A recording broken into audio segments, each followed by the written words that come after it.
अस्सलाम वालेकुम सबको। आज मैं शेयर कर रही हूँ मुझे जो मेरे घर से पाकिस्तानी चूड़ियाँ आई हैं रेड कलर में, जो कि मुझे बहुत पसंद हैं। इस तरह की सिंपल चूड़ियाँ ब्लैक कलर में, ये भी ब्लैक, येलो, ग्रीन और ये ब्लू है।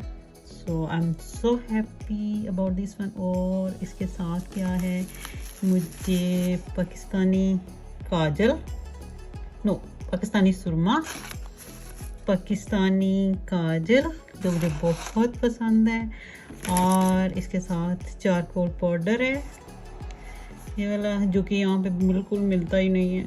तो ये मैंने बहुत फरमाइश के साथ मंगवाया है, तो बहुत महंगा मिलता है ऑनलाइन ऑर्डर करें तो। ये चारकोल पाउडर 2 हैं ये। अच्छा जी, और इसके साथ मुझे मॉडगल क्रीम ब्लीच मंगवाई है मैंने, जो कि यहाँ मिलती नहीं है। जो मिलती है ना वो ये वाली नहीं होती है, वो मैंने चेक की है, लेकिन वो इसके साथ कोई कंपैरिजन नहीं है उसका।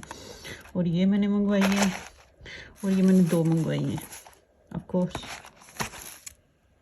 उसके साथ मुझे much clips, look at different type clips I really need, because ये भी यहाँ अच्छे नहीं मिलते हैं, मुझे नहीं पसंद आते यहाँ के। और ये वाली जो क्लिप है ना, जो स्पेशली ये जो सिंपल वाले हैं, ये पाकिस्तान के बहुत अच्छे होते हैं। मैंने पहले बोल यूज़ किए हैं, तो मैंने बहुत फरमाइश के साथ बोल के मंगवाए, ठीक है। इसके साथ 2 मुझे ब्लैक सूट हैं जो स्टिच हैं वो आए हैं। तो I am so happy, I am so excited, and thank you so much my all sister in law जिन्होंने मुझे भेजे हैं, and thank you again, thanks, I love you, bye.